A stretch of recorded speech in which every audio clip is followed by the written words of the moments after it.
Hey everybody, this video is to go over the FRQ practice questions that I gave you for week 7.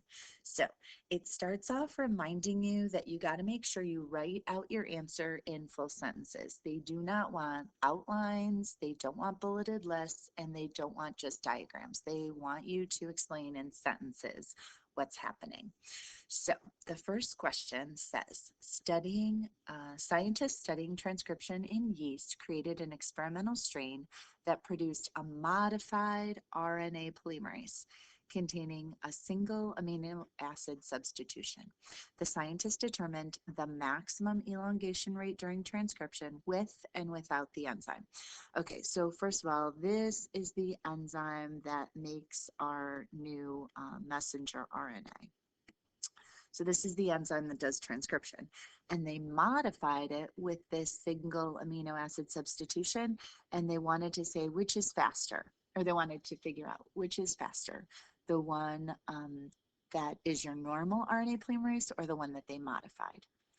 And the compound amanitin, all right, so you know that I always just make like abbreviations in my head for all these things, so I'm just going to call this A. Any of the treatments. Don't get caught up in the words. Write out the full word when you're writing, but just in your head, come up with an abbreviation for it. So if you have A, which is commonly found in toxic mushrooms, it's a specific RNA polymerase inhibitor. So that means it's going to make the RNA polymerase not work. A binds to the RNA polymerase's active site and inhibits transcription. In a second experiment, the scientists treated the wild type and the experimental strains and recorded the maximum elongation rate. Okay, so let's check this out. So in the first one, we've got the wild strain and the experimental strain. And so this one is doing more transcription, or it's doing it faster transcription, which is going to give you more mRNA. And the experimental change, so when you change the DNA, you are not doing, your RNA polymerase isn't working as well. And then over here, this is showing the elongation rate when you add A. So all of these show that A, so it makes this one go down like crazy, and this one really didn't change very much. Okay, so then we go to our questions. So the first question, describe the 3 structural components of an RNA nucleotide monomer. Okay, so an RNA nucleotide monomer has 3 parts. It has a 5-carbon sugar, and that's called ribose. The second part is it has a phosphate group, which is the PO4. And the last part, it has a nitrogenous base. And the nitrogenous base could be an A, a U, a C, or a G. And remember, it's U because it's RNA, it's not DNA. All right, explain the role of RNA polymerase during transcription. So during transcription, RNA polymerase builds a new 5' to 3' strand of RNA using the 3' to 5' DNA template. So it goes ahead and it, so if I draw a picture, remember you can draw pictures if you want to add to this. So if this red, this is my 3 to 5, the red is my DNA, what RNA polymerase would do is it would start building this new strand. And the new strand is going to be 5 to 3, and the new strand is mRNA. And it only does it from one side. So it only makes one single strand of mRNA. All right, next one. Identify the dependent variable. So the dependent variable is what you measure in your experiment. So the dependent variable, what I measured, if I go back to the question, what I measured was right here. It's always going to be over on the y-axis. So the maximum elongation rate, nucleotides per second.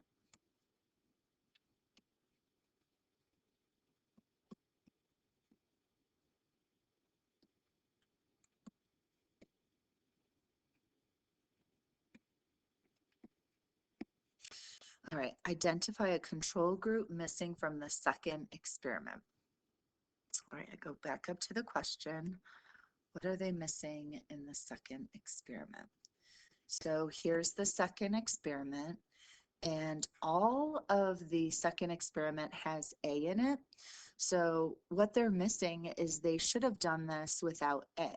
They did it without A over here in the first experiment, but really you should be running this experiment at the same time under the same conditions, because like let's say this one occurred at a different temperature than this one. You don't want to be able to compare two different experiments. You want to be able to compare two that occurred at the same time. So they are missing a control with no A added under the same conditions. So you want to have both a wild and experimental strain with no A. That's what's missing. All right, and the last part of the question. Justify the need for this control group. All right, the need for this control group is to have a comparison.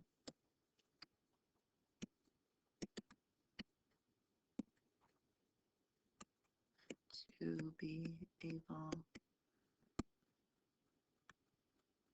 to compare the effect of adding A under the same conditions.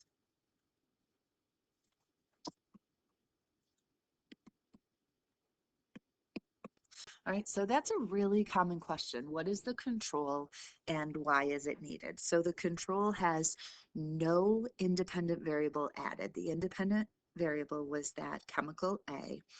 And so my control has to have no A, and it has to be under the same conditions so I can use it as a compare. All right, next question. Describe the effect of A on the maximum elongation rate for the wild type and modified RNA polymerases. All right, so let's do that first.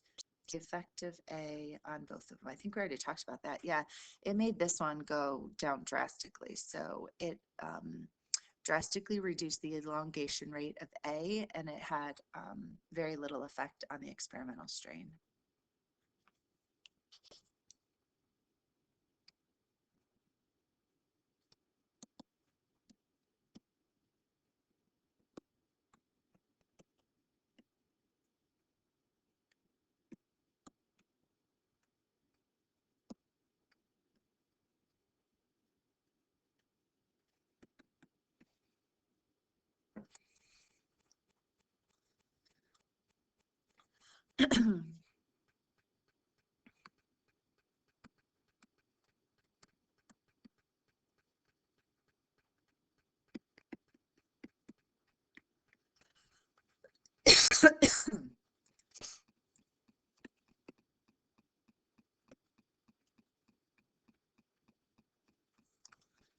It's really hard to write on these, sorry.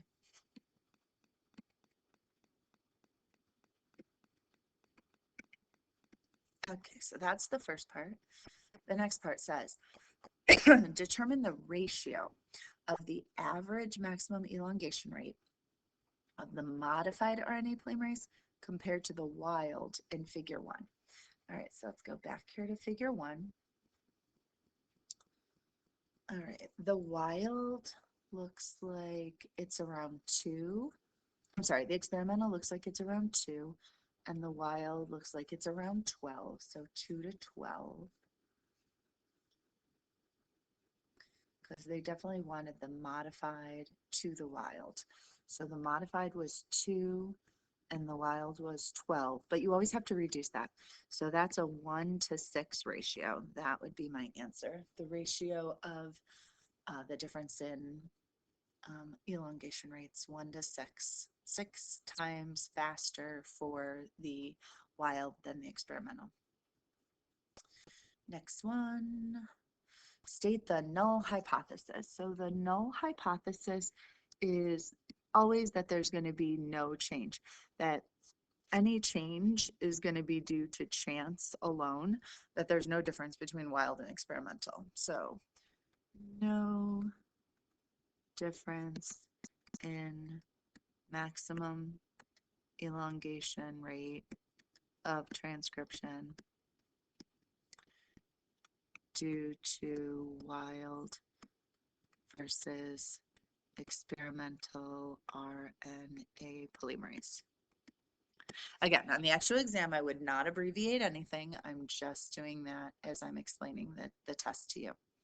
All right, provide reasoning to justify the claim that a change in the amino acid sequence in the modified RNA affected the shape of the active site on the enzyme. So because it went down so much, changing the amino acid changed the active site, making the RNA polymerase not as effective at transcription.